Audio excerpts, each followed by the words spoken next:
C'est le temps de cette deuxième partie du podcast avec Carl Gélina, qui est coordonnateur des lanceurs à l'Académie de baseball Canada. Et c'est encore une fois, Carl, tu as pris 1h50 de ton temps pour jaser avec moi. Ça a été très apprécié et c'est pourquoi j'ai décidé de faire une deuxième partie de ce podcast. Donc, voici la discussion que j'ai eue avec le coordonnateur des lanceurs de l'Académie de baseball Canada. Honnêtement, c'est excellent, là, surtout après tant de temps à ne pas avoir lancé de manière compétitive, là, vraiment on Mhm. veut donner tout le meilleur de soi, c'est excellent d'être capable de faire ça. Ce qui m'amène un peu à la curiosité, tu sais, l'été dernier, tu as quand même remis les crampons, tu as mis les couleurs d'équipe Canada pour les Jeux panaméricains. Ça amène à deux questions. Premièrement, comment l'opportunité s'est produite? Et deuxièmement, est-ce que le dos et le corps répondaient bien à tes débuts avec l'équipe Canada? Écoute, comment c'est arrivé?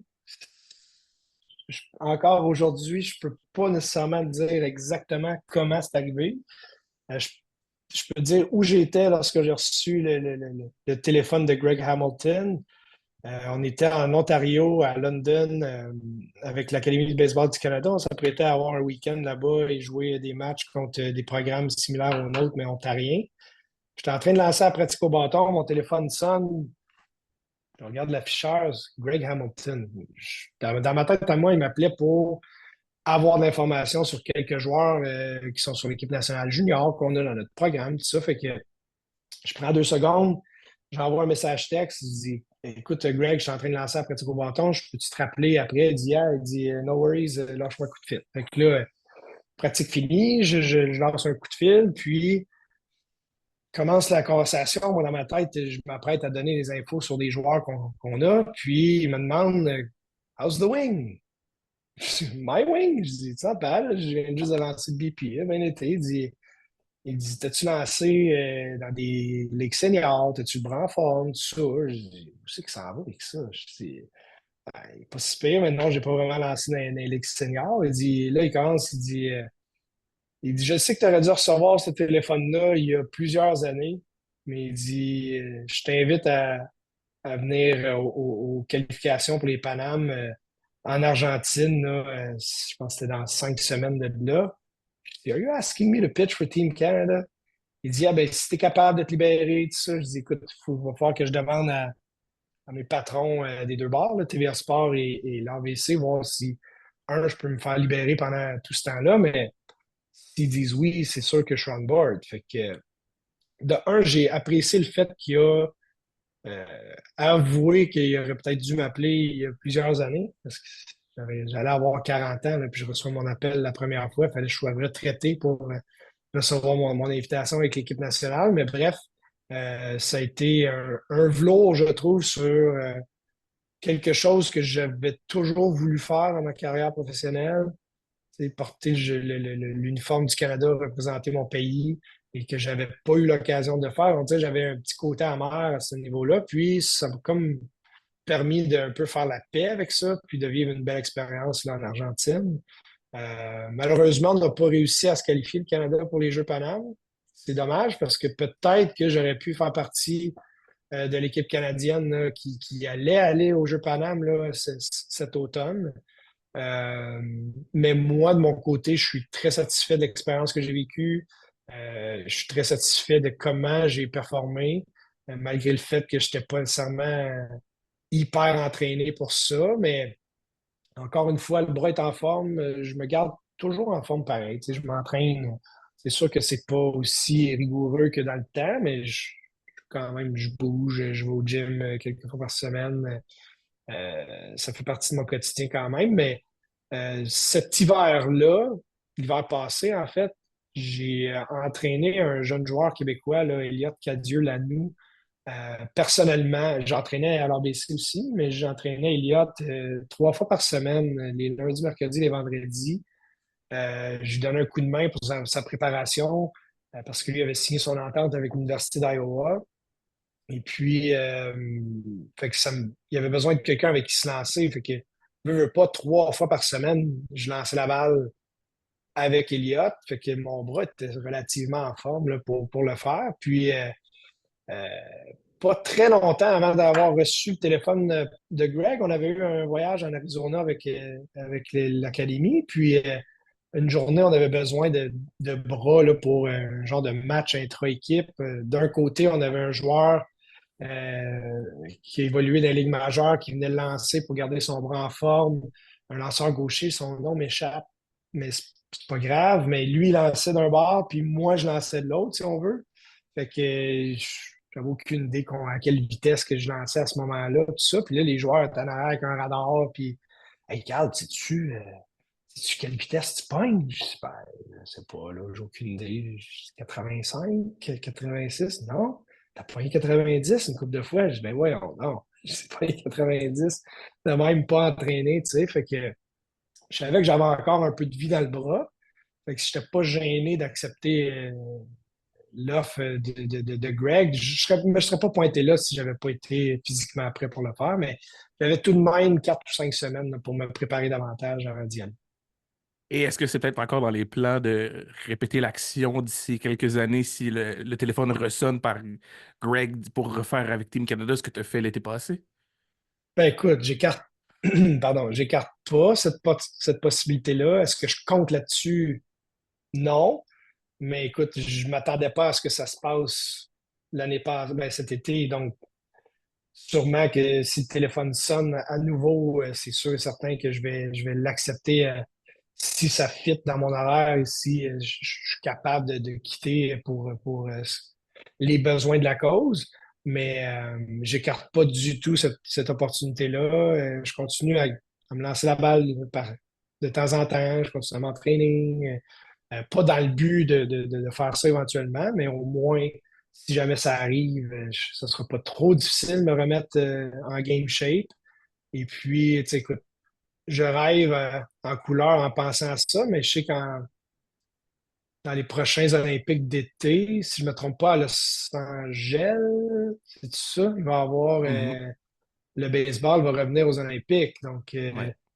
est-ce que ça pourrait être une opportunité à ce moment-là? Est-ce que le Canada va être représenté? Je ne sais pas, mais à suivre. À Ouais, le suivre. baseball il revient.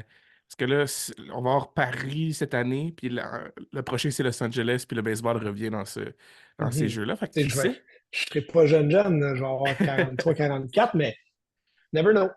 Mais le train de vie que tu as maintenant, est-ce qui nous amène un peu à se diriger vers ça? Fait que tu te gardes, veux pas en forme parce que tu pratiques avec les gars régulièrement, tu es quand même en action régulièrement, puis tu te gardes actif. Donc déjà là, tu réussis à garder une forme physique qui est peut-être pas nécessairement celle de quelqu'un qui est un joueur professionnel puis qui il est là tous les jours. Le seul nom qui vient en tête, c'est si on pense à Abraham Taureau. Abraham s'entraîne Mhm. régulièrement pour rester en forme parce que la saison s'en vient, mais tu restes quand même actif. Mais mon questionnement étant, tu as quand même eu c'est une ou deux saisons avec les Diamants de Québec. Tu as déjà été coach à travers les années précédentes, comme quand j'ai écouté le podcast que tu as fait avec Eric Gagné et Maxime Martin, tu disais que même quand tu étais actif comme joueur, tu coachais quand même. Est-ce que les Diamants étaient ta première job de coach en chef ou tu avais eu des expériences Mhm. avant? Non, non, les Diamants, c'était ma première expérience comme entraîneur-chef. J'ai trouvé que c'était un niveau parfait pour apprendre à gérer la game de cette manière-là parce que tu penses avoir vu du baseball en masse, mais le moment où tu portes le chapeau de celui qui prend les décisions importantes, soudainement, la game, elle accélère, je trouve. Il faut que tu penses, il faut que tu réfléchisses d'avance et tout ça. Quand je gérais les lanceurs seulement, mais t'as juste ça à penser. T'as pas à penser à tous les autres aspects du jeu. J'ai trouvé que c'était parfait comme ligue dans laquelle je pouvais apprendre à faire ce travail-là. J'ai adoré. Je ne savais pas si j'allais aimer ou pas. Je sais très bien que j'aime gérer les lanceurs. C'est ce dans quoi je considère que je suis le plus à l'aise. Mais gérer un groupe, prendre des décisions importantes, faire des line-up, tu sais, penser au casse-tête, j'ai vraiment, vraiment aimé l'expérience. J'ai été choyé d'avoir tu sais, l'organisation des Diamants pour du baseball junior sont très, très, très professionnels. C'est un groupe passionné. On évoluait au stade. C'était chez nous pratiquement. Fait que pour moi, c'était facile d'accepter ce mandat-là. Je l'ai fait pendant 2 ans. Je l'aurais continué, bien honnêtement, mais il y a eu des choses, tu sais, je veux dire, la job à TVA Sport qui est à Montréal, l'ABC qui est à Montréal, comme un peu forcer la chose à ce que je revienne dans le coin de Montréal pour faciliter là, tout ça, là, l'horaire avec ces 2 emplois-là. Puis ma copine, elle est avec Air Canada. Elle aussi, c'est important qu'on revienne dans le coin. Fait que avec toutes ces raisons-là, je suis revenu ici, mais j'ai adoré mon expérience là, avec les Diamants de Québec là, pendant ces 2 étés-là. J'avais un groupe de jeunes extraordinaire. Et justement, dans cette transition-là, entre les diamants et l'ABC, tu es déjà là à partir de ces moments-là. Je sais que tu faisais des moments avec l'ABC, ça arrivait que tu allais là de manière temps partiel. Est-ce que c'est à la croisée des chemins que là où tu voyais que justement tu avais l'ABC, tu avais le travail avec TVA Sport qui t'a amené à te diriger vers un emploi de temps plein avec l'ABC, ou c'était quelque chose qui était déjà là avant de décider, OK, les diamants, on va devoir mettre ça de côté pour que je me concentre sur TVA Sport et l'ABC? Ouais, la réalité, c'est que le milieu de l'ABC, avec des jeunes de 15 à 18 ans qui sont passionnés par le baseball, qui ont un talent quand même exceptionnel. C'est quand même nos meilleurs joueurs de ce groupe d'âge-là dans la province. Euh, pour moi, c'est extrêmement motivant comme environnement de travail. C'est extrêmement motivant. Mon but, c'est vraiment de remplir leur coffre à outils le plus possible, de leur donner toute l'information, les choses que j'aurais aimé savoir avant de passer au prochain niveau. J'ai été chanceux là, avec mon père d'avoir un bagage important, euh, mais en même temps, moi, mon but, c'est de redonner à ces jeunes-là tout ce que j'aurais voulu savoir avant de quitter pour le collège américain ou avant de quitter pour le baseball professionnel, des outils le plus possible. Contrairement au baseball junior, oui, c'est des bons petits joueurs de baseball, mais il y en a peut-être un ou deux qui jouent pour des raisons de vouloir jouer à un niveau supérieur. Mais je te dirais que la majorité, c'est pour jouer au baseball avec leur chum dans la meilleure ligue qui est disponible pour eux pendant l'été. Tu sais. C'est pas nécessairement des joueurs qui sont dévoués à vouloir passer au prochain niveau, avoir des études payées par le baseball ou à jouer professionnellement. Donc, ça me rejoignait un petit peu moins, ce côté-là du baseball junior. Il a fallu que, que, que je comprenne assez rapidement que c'était pas des joueurs professionnels, que c'était pas leur job. Une fois que j'ai compris ça, ça facilitait un petit peu ma manière d'être avec les petits joueurs juniors, là. Mais du côté de l'ABC, sans dire que c'est des joueurs professionnels, les petits gars, ils se présentent là à tous les jours dans le but de devenir meilleur. Puis ça, c'est un environnement qui est extrêmement passionnant là, pour un entraîneur. Et puis, la facilité du fait que c'est à Montréal et que l'emploi à TVA Sport aussi est à Montréal, ça a comme drôlement facilité la décision. Puis c'est aussi d'avoir de la stabilité. Là, tu sais. Sinon, je faisais automne, hiver, printemps ou une partie du printemps à Montréal. Ensuite, je transférais à Québec pour l'été. Là, fait que j'étais constamment en train de faire du va-et-vient. Donc, ça m'a apporté beaucoup de stabilité là, de tout concentrer à Montréal. Et si on parle un peu du côté développement des joueurs, tu sais, toi, tu as eu la chance d'avoir l'ABC quand t'as eu ton âge adéquat pour te rendre, tu t'es rendu au collège. Quelle différence t'as remarqué entre l'ABC et les collèges du temps où toi, tu étais joueur à maintenant étant comme coach, tu as la chance d'aller voir plusieurs collèges différents, tu as la chance de suivre les joueurs de l'ABC. Qu'est-ce que tu trouves qui était bien fait ou qui a changé, puis que tu vois une différence entre les deux moments de toi comme joueur et toi maintenant qui est comme coach et qui voit la nouveauté en 2024? Mais la première chose qui me saute aux yeux, c'est l'âge. Tu sais, je veux dire, moi, dans mes années de l'ABC, quand je suis rentré, j'étais dans les plus jeunes, dans la gang des plus jeunes, et j'avais 17, j'allais avoir 18. Tu sais. Tandis que maintenant, nos plus jeunes ont 14, 15 ans.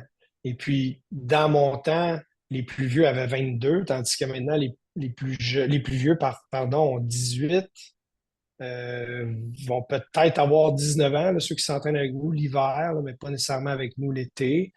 Fait que juste ça, c'est un gros changement. Donc, les jeunes s'entraînent dans un milieu de haute performance, beaucoup plus jeune, dans des années extrêmement importantes, si tu veux modeler un joueur un petit peu plus, briser des habitudes. Lorsque tu arrives à 17-18, là, c'est dur de briser une façon de lancer une balle, une façon de s'élancer, tout ça.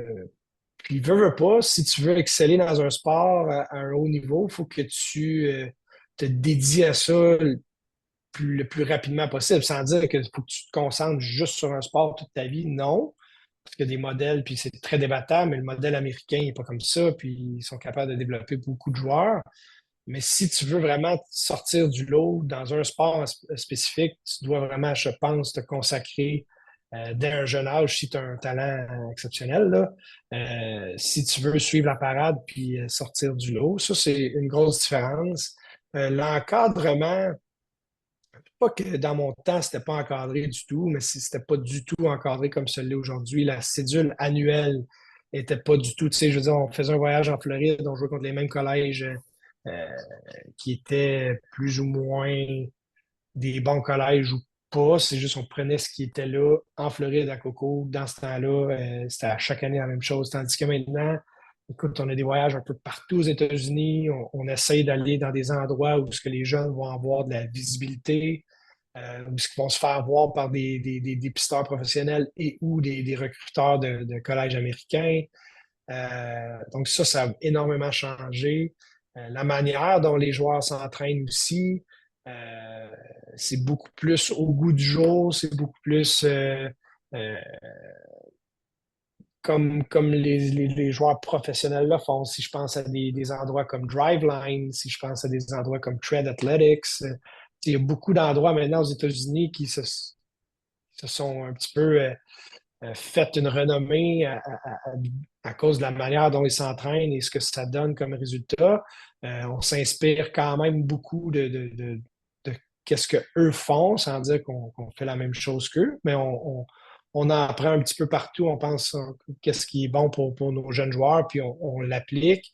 Les intervenants, tu sais, je veux dire, j'avais des coachs que j'adore et que j'ai encore une superbe relation. Je pense à Richard Raymond, Sylvain Saint-Don, Joël Landry, tout ça. C'est du monde qui ont joué un rôle excessivement important dans mon parcours, mais ça ne vient pas avec un bagage de 17-18 ans professionnel. Ou, tu sais, je veux dire, dans notre staff d'entraîneurs, on a des joueurs qui ont des CV, des coachs qui ont des CV quand même impressionnants. Donc, ça vient avec un certain bagage que tu peux redonner aux joueurs aussi. Euh, donc, ces choses-là ont vraiment changé. Euh, L'accessibilité à discuter avec les collèges et à juste envoyer un courriel, envoyer des vidéos, savoir c'est quoi leurs besoins, puis tout de suite envoyer des joueurs, suggérer des joueurs. Ça se peut que ça morde, ça se peut que ça morde pas, mais au moins, il y a vraiment des plateformes qui sont très user-friendly pour ça. Donc, ça facilite aussi le taux de placement et la facilité de placer les joueurs. Tu sais, je pense que l'année passée, on a placé, si je ne me trompe pas, là, tout près de 100% des joueurs qui devaient être placés. Donc, je ne suis pas sûr que ça va être de même à chacune des années, mais quand même, c'est beaucoup plus facile que ce l'était. Tu sais, on a quoi, 75, 80 Québécois qui évoluent au niveau du baseball NCAA ou Junior College et ces trucs-là, même des joueurs de softball, etc. Fait que c'est beaucoup plus accessible que ce l'était. C'est beaucoup plus facile de prendre ce parcours-là maintenant. Et dans ton travail avec les joueurs, toi, tu te concentres naturellement plus sur les lanceurs, parce que quand j'ai découvert le titre exact, t'es coordonnateur des lanceurs, et quel type de travail on peut faire là, sans nécessairement aller spécifique à tous les joueurs, parce que tu dois en avoir quand même quelques-uns, mais tu sais, juste pour me donner une idée un petit peu, est-ce qu'on travaille plus à accompagner les joueurs? Est-ce qu'on travaille plus à changer certaines peut-être mauvaises manœuvres que les joueurs peuvent avoir? Parce que tu parlais d'être très à la technologie du jour, est-ce qu'on utilise beaucoup les films? Quelles sont les choses qu'on fait quand un joueur arrive à l'ABC dans ses premières années? Parce que sûrement que plus tard, c'est différent un peu, là. Ah, ben, plus ils rentrent jeunes, plus on les a longtemps, plus on est capable d'avoir un impact, je trouve, sur la progression du joueur. Euh, Les premières années, c'est vraiment tu vas aller te mouiller la grosse orteil, là, puis tu vas comprendre un peu comment ça se passe. Puis là, soudainement, même si tu viens d'un sport-études où tu t'entraînes du lundi au vendredi pareil, ça reste que tu arrives là, puis cool, OK, mais il y a 6 joueurs sur l'équipe nationale, il y en a un ou deux qui ont des chances d'être repêchés professionnellement. Donc, c'est un petit peu ce que j'avais vécu lorsque j'étais arrivé dans le milieu du baseball professionnel. Tout d'un coup, tout le monde est bon alentour de toi. Ça va vite. Je veux dire, les horaires sont excessivement remplis. Je veux dire, on a une équipe aussi. Ça, c'est une autre différence que je n'ai pas parlé tout à l'heure, mais on a des préparateurs mentaux, on a des nutritionnistes, on a accès aussi à une équipe médicale qui vont traiter nos joueurs sur une base régulière, si on a des problèmes chirurgiens orthopédiques, etc. Donc, c'est vraiment une équipe là, complète là, qui travaille avec notre groupe. Pour revenir à ta question, comment ça fonctionne, ben, les plus jeunes, là, c'est vraiment là, écoute, apprends à t'entraîner aussi fort. C'est sûr qu'on va doser puis on va ajuster les choses selon l'âge du joueur puis et sa maturité physique.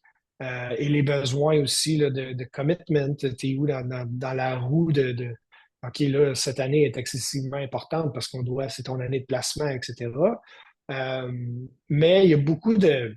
Moi, je me vois plus comme un grand frère avec eux, si on veut, là. Oui, je suis leur entraîneur, tout ça, mais j'ai pas une figure d'autorité. J'ai jamais besoin de lever le ton. J'ai jamais besoin d'être strict ou sévère parce que les jeunes, comme je mentionnais tout à l'heure, sont tous en mission, puis sont tous là pour travailler fort, puis s'améliorer sur une base régulière, puis il y a une culture qui est instaurée qui fait que quand tu rentres dans la roue, tu suis, puis les joueurs sont complètement dévoués.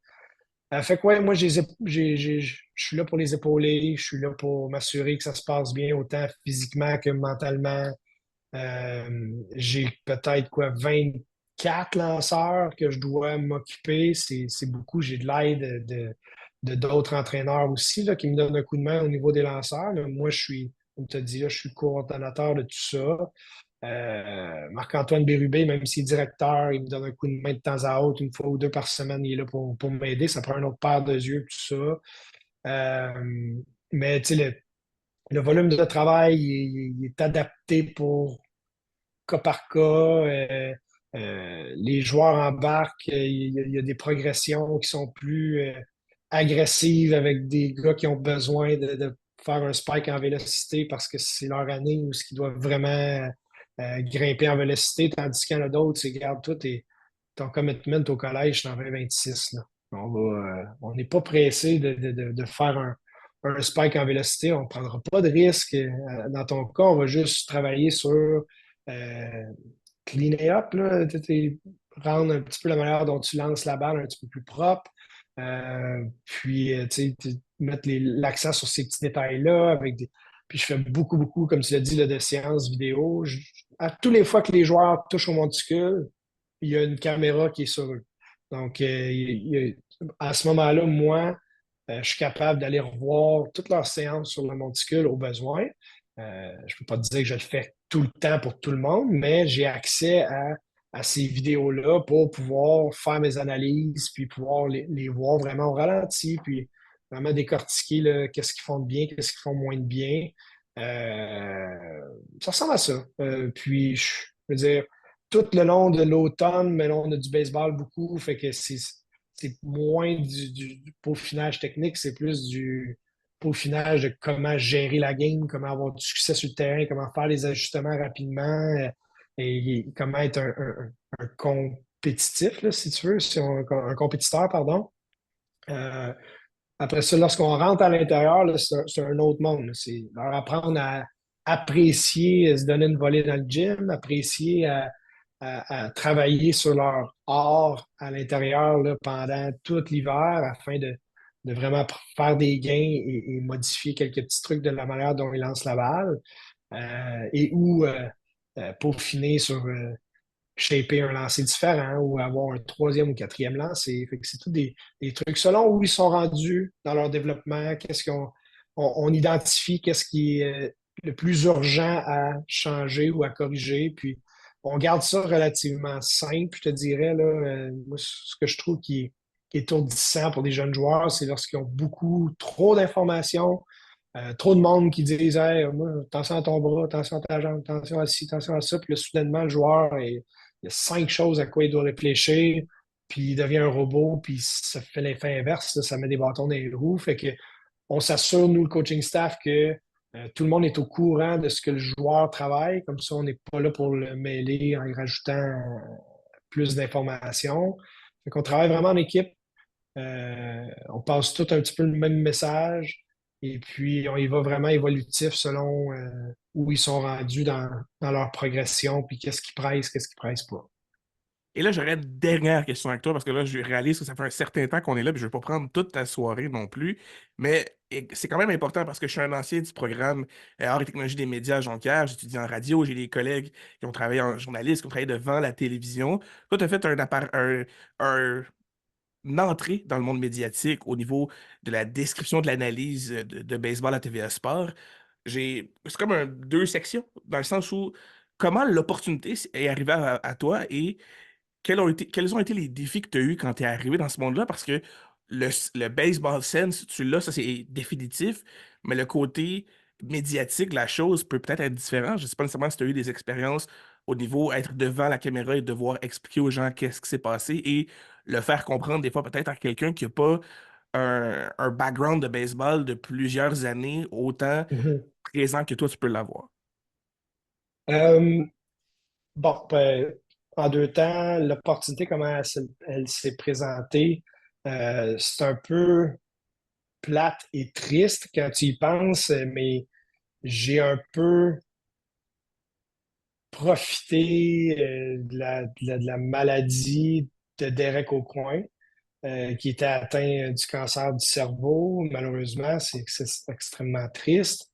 Je connaissais bien quand même Derek, chic type et puis tout ça, mais sachant qu'il était malade, j'avais croisé Jacques Doucet, je me souviens pas où, je pense que c'était dans un gala euh, quelconque, et puis on avait juste jasé, quand est-ce que tu penses arrêter de jouer? Da. Puis je dis, écoute, Jacques, je dis, si jamais, là, un moment donné, il y a une ouverture quelconque là, dans ce milieu-là, je dis, moi, c'est quelque chose qui m'intéresserait éventuellement lorsque je vais arrêter de jouer, tout ça. Dans les domaines. Et puis, il m'avait recontacté, Jacques, il dit, écoute, j'ai donné ton nom à Marco Lamontagne de TVA Sport, il est supposé de te contacter. Je pense qu'il commence à faire des démarches pour recruter. Bon, ben, cool. Fait que là, peu longtemps après, j'avais reçu justement l'appel de Marco. Et puis, justement, j'avais été passer une entrevue à Montréal. On était 3 à ce moment-là. Et puis, c'était dans le temps du COVID. Et j'avais reçu un courriel comme quoi il avait adoré ma candidature, mais que à cause de l'horaire du baseball majeur qui était un petit peu écourté cette année-là, euh, ils vont être corrects pour couvrir tous les matchs. Il n'y avait pas besoin d'engager cette année-là. Donc, si jamais avec quoi que ce soit, on avait un besoin, on te contacte. C'était quand même positif, mais c'était pas là que ça s'était passé. Pardon. Et à l'automne suivant, euh, octobre ou début novembre, je reçois encore un appel de Marco qui me dit, écoute, si tu veux la job, tu l'as. Mon Dieu, je ne m'attendais pas à ça du tout. Oui, je la veux, tout ça. Fait que ça s'est passé comme ça, vraiment pas plus compliqué que ça. Et puis, en avril, mai, je pense en mai que j'ai fait mes débuts l'année suivante. Fait que j'ai eu quand même quelques mois là, pour mijoter de ça dans ma tête, me préparer. J'ai pas fait d'école des médias ou rien comme ça, mais j'ai quand même écouté beaucoup euh, de gens qui font le même métier. J'ai été chanceux. Je reviens à mon père. Mon père a fait ça pendant 8 ans, lui, avec RDS dans le temps. Il faisait les Blue Jays. Et puis, dans les années 90, Mark Griffin a pris le téléphone quand il a su que j'allais avoir la job. Il dit, écoute, Carl, j'aimerais qu'on ait dîné ensemble. Je veux t'aider, je veux jaser. Tu sais, tu es une bonne personne, je veux t'aider là-dedans. On est allé manger. On a passé peut-être 2h30, 3 heures ensemble à jaser de tout et de rien, mais aussi de ce qui m'attendait dans le milieu et tout ça. Fait que ça m'a aidé à me préparer, ça m'a aidé à me rendre un petit peu plus confortable avec le défi qui s'en venait. L'autre défi, c'était de parler du baseball, mais en français. Parce que même si j'évoluais avec les capitales, je veux dire, trois quarts de l'équipe était anglophone ou espagnol. Là, fait que, je veux dire, le baseball se passait en anglais. Tout mon baseball se passait en anglais depuis les 17 dernières années. Donc, les termes, tu sais, aussi simples qu'un pick-off au premier but ou tu sais, n'importe quoi, une balle courbe, tout, tu sais, curveball, balle courbe, peu importe. C'était de réfléchir le baseball en français qui était un gros défi pour moi. Ensuite de ça, c'était quand est-ce que tu parles, quand est-ce que tu dois te la fermer. Euh, comme tu portes, tu as des écouteurs tout le long du match et puis tu te fais parler par la production. Écoute, il te reste 10 secondes. Oh, crime, j'ai pas le temps de finir ce que je voulais te dire. Il y a plein de stimulations comme ça qui sont un peu stressantes au début. Je décrirais ça comme la première fois que j'ai appris à chauffer manuel, mettons. On regarde le rétroviseur, change toute la clutch. Je veux dire, il y a beaucoup, beaucoup de choses à gérer au début. Puis à un moment donné, c'est comme si tu es assis dans ton salon. Puis je connais très bien François Paquet, avec qui je suis principalement à la télévision lorsque je suis là. Il faisait la radio avec les Capitales pendant une dizaine d'années, le temps que j'étais là-bas. Donc, j'avais un lien de confiance puis une affinité avec lui qui a facilité vraiment là, mon entrée de jeu dans le domaine. Et puis, c'est comme si j'étais assis dans le salon, je regardais la TV, puis je jasais de la game avec quelqu'un que je connais bien. Puis, soudainement, tu oublies que tu as du monde qui t'écoute, puis qui peuvent te juger, puis pas être d'accord avec toi, etc. Mais pour moi, je considère que c'est un privilège d'avoir cette opportunité-là, d'avoir une voix pour le baseball au Québec. Puis, mon but, c'est de rendre ça intéressant. C'est de, si tu fermes la télévision, tu changes le poste, puis qu'en bout de ligne, tu as appris quelque chose de nouveau sur ce merveilleux sport-là, mais tant mieux, j'ai fait ma job. Idéalement, tu ne changes pas de poste, là.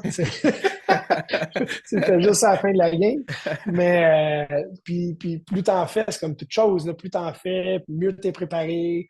Mais là, plus c'est facile ensuite de juste te laisser aller puis de parler de ce qui se passe. Mais c'est pas mal ça les défis, je te dirais. La nervosité aussi de mettre un petit peu l'intonation, puis de parler, puis de mettre un petit peu de vie. Tu sais, au début, tu étais un peu plus craintif, ces choses-là, mais écoute, j'en ai fait, je sais pas exactement c'est quoi le chiffre, là, mais dans les 2 dernières années, en tout, je l'ai peut-être fait 80, 85 matchs, là, fait que c'est quand même de l'expérience que j'ai acquis là, au fil des années. Ben, c'est sûr que faut que je te donne une fière chandelle, honnêtement, pour avoir eu les cours de formation où on te met l'oreillette et d'un côté, tu entends ton collègue qui parle et de l'autre côté, quelqu'un qui te dit de l'information pour la télé. C'est un travail de coordination assez incroyable de pouvoir comprendre tout ce que ton collègue dit tout en ayant quelqu'un qui te donne d'autres informations que tu Mhm. dois comprendre et que le cheminement se fasse sans que ça paraisse que tu as deux choses à écouter. Donc, je te lève mon chapeau, c'est un très bon travail à faire. Et la dernière question que j'aurais pour toi, puis je te lâche après, je trouve ça important parce que dernièrement, j'ai eu quelqu'un au podcast et ça, c'est une question assez touchée. Si jamais quelque chose, on retirera l'extrait si jamais on est moins à l'aise et je comprends ça. J'ai eu Douglas Toro dernièrement à mon podcast et il y a eu des il a donné de l'information qui fait réfléchir certaines personnes et ce qui m'amène à poser la question, toi, le développement du baseball au Québec, comment tu le perçois? Le développement au baseball, comment je le perçois? Moi, je pense que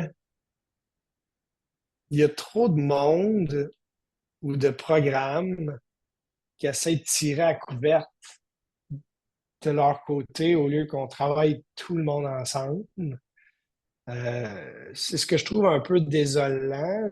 Tu sais, du point de vue ABC, si on est le programme d'excellence au niveau du baseball au Québec, euh, puis qu'on est affilié à Baseball Québec et que tout, par exemple, les sports-études sont chapeautés par la Fédé Baseball Québec, je ne comprends pas personnellement pourquoi on doit se battre un petit peu des fois avec les programmes sport-études pour sélectionner un joueur qui est encore au secondaire et qui est encore éligible à participer à leur programme à eux.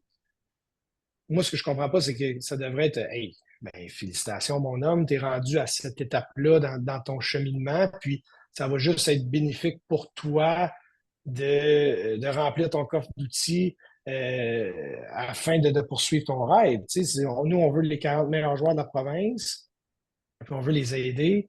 Et puis, si, tu sais, tu mettrais ces 40 meilleurs joueurs-là là, avec aucun intervenant, puis tu les enfermes, tu dis faites du baseball pendant une année, là, ils vont s'améliorer parce qu'ils sont avec les meilleurs, puis les meilleurs ensemble vont s'entraîner à devenir meilleurs. Tandis que si tu gardes ce meilleur petit joueur-là dans son sport-études, il va être le meilleur de son groupe, c'est sûr et certain. Donc, comment il va se dépasser ou se surpasser à devenir meilleur si c'est toujours lui qui est constamment le meilleur, right? Fait que moi, c'est un petit peu ma manière de penser.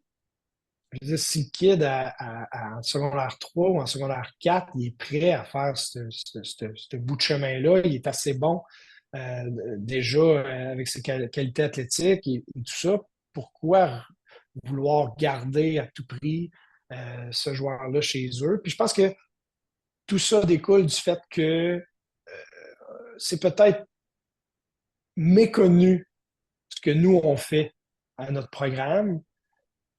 Et peut-être que ces gens-là, ou ces entraîneurs-là, ou ces organisations-là, eux, pensent qu'ils font aussi bien de leur côté, sans dire que, tu sais, il y en a des bons programmes dans la province, puis c'est grâce à eux si le baseball est quand même en santé, puis qu'on a une croissance de nombre de participants dans la province, c'est fantastique.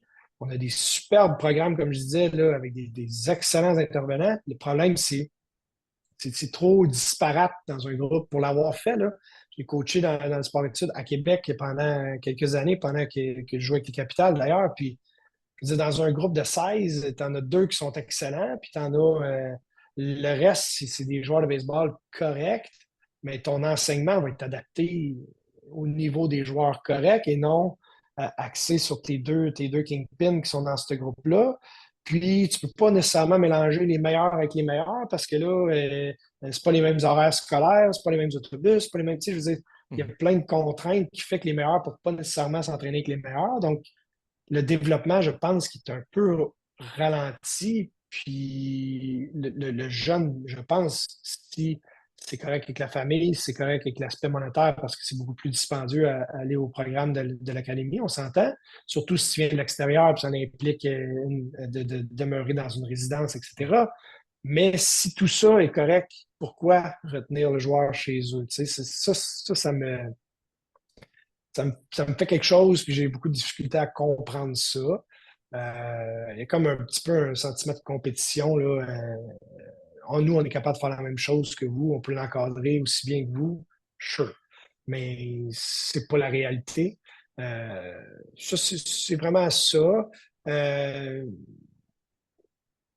je pense qu'on pourrait tous s'entraider là-dedans, tu sais, au lieu de jouer un concours d'ego, de nous, on est meilleur que tel programme, nous, on est meilleur que tel programme, au lieu de dire hey, on peut-tu tous se mettre ensemble, on est une petite province, on peut-tu juste s'entraider les entraîneurs ensemble, on peut-tu se donner des de l'aide sur hey, nous, notre programme à l'année, on fait telle chose à tel temps. Ah ouais, nous, on n'avait pas pensé à ça, ou tu sais, je ne sais pas, mais on dirait qu'on fait tout dans notre petit coin, puis on prétend qu'on a la solution miracle ou la recette miracle, tandis qu'on pourrait tous s'entraider, là, au contraire. Ben, je vais mettre un petit peu le contexte. Et pour les gens qui vont écouter le podcast, vous irez revoir le teaser et le podcast avec Douglas. Dans le fond, ce qu'il mentionnait, lui ayant un organisme qui s'appelle le Grand Chelem, c'est un organisme privé, il mentionnait que des fois, il y avait des gens qui s'étaient fait dire par des coachs de sport-études, ne va pas dans un autre organisme parce que t'es dans un sport-études. Ayant la mentalité sport-études, c'est on suit ton programme, faut pas trop en faire non plus pour pas éviter des blessures, mais il mentionnait aussi le même point, et c'est un point qui a été rappelé aussi, de si on peut tous travailler dans la même direction, ça peut amener à de quoi de positif. Je pense qu'avec le colloque qui a été fait cette année avec les sports-études, je sais que Bérubé était présent, je ne sais pas si toi tu y étais à ce moment-là. Non, je n'étais pas là. je trouve que c'était déjà un bon départ d'essayer de ramener tout le monde. Et lui, il venait défendre en fait un peu sa paroisse en disant, tu sais, je suis un organisme privé, je peux avoir des personnes, démontrer que c'est une possibilité de se faire. Et lui, ce qu'il défendait beaucoup, c'est de laisser le joueur pouvoir faire sa propre idée des choses. C'est ce qu'il tentait de défendre, de défendre, de le faire connaître à ce moment-là. Mais j'étais curieux de savoir l'opinion de quelqu'un qui est directement avec l'ABC parce que j'ose croire que ces propos qu'il a dit là dans le podcast amènent à réfléchir, à dire est-ce qu'on a des choses à changer, est-ce qu'on a des choses à améliorer? Et c'est un peu ce que tu mentionnes, de dire on doit avoir une ligne directrice qui se ressemble pour faire évoluer, parce que si on essaie tous d'être des branches différentes, oui, il y en a qui vont se rendre, mais l'efficacité de la chose ne sera pas pareille si on suit tous la ligne directrice similaire. Donc, ça fait quand même bien de voir qu'il y a une ouverture à dire on a des choses à changer, on fait un bon travail, mais on peut réussir à faire des différentes choses pour amener nos joueurs et nos joueuses à un certain niveau, parce que c'est l'objectif, les amener au plus haut niveau qu'ils souhaitent se rendre. Exact, ça devrait l'être. Fait que c'est le questionnement, est-ce qu'on va réussir à avoir des colloques plus régulièrement, d'avoir des discussions avec les gens pour faire avancer le baseball au Québec? Et tu parlais que l'ABC peut être méconnu pour comment le programme fonctionne. Peut-être que un type de podcast dans le genre qu'on fait présentement pourrait être faisable dans un futur pour vraiment l'expliquer puis le faire connaître à une plus grande population. Qui sait, c'est peut-être une Mhm. possibilité qui pourrait amener les gens à mieux connaître l'ABC parce que c'est pas tout le monde qui connaît. Les gens connaissent l'ABC, mais ne connaissent pas nécessairement le programme, de la façon qu'il est fait si tu n'es pas proche de l'environnement. Et là, je vois que l'heure va vraiment vite. Donc, je ne veux pas prendre toute ta soirée. Honnêtement, merci Carl Gélina, coordonnateur des lanceurs à l'Académie de baseball Canada, analyste de baseball à TVA Sport, ancien joueur professionnel, d'avoir pris le temps de te prêter au jeu du Monticule. C'est très apprécié d'avoir réussi à trouver une place dans ton horaire chargé pour avoir cette discussion-là qui a duré quand même un certain temps. J'ai apprécié ton honnêteté, honnêtement, puis très content d'avoir découvert ta carrière et les anecdotes, surtout le fait de jouer au Mexique à l'altitude que tu jouais. C'est quand même une expérience à vivre qui est le fun à pouvoir bien partager et à faire connaître aux gens. Pour les gens qui ne me connaissent pas, je m'appelle Zach Langlois, j'ai le podcast Le Monticule. On est sur Facebook, Spotify, YouTube, Instagram, TikTok. On est partout. On ne fait que grandir. Likez, partagez, abonnez-vous et aidez-nous à grandir parce qu'on va avoir encore plein de gens comme Carl qui vont pouvoir venir nous partager leur parcours. Et qui sait, le prochain, ma petite oreille me dit que Ben Pelletier est dans le travail. C'est dans les Ouais, prochaines ouais. semaines. On essaie de faire ça. Bérubé serait quelqu'un que j'aimerais bien discuter parce qu'on m'a parlé de lui étant comme quelqu'un qui, je ne sais pas si gourou de la science pourrait être une bonne chose, mais il est très côté science, le C'est mouvement du bras, et c'est quelque chose que c'est un bon biomécanicien, là. C'est ça serait comment le curieux. corps fonctionne, il est excellent là-dedans.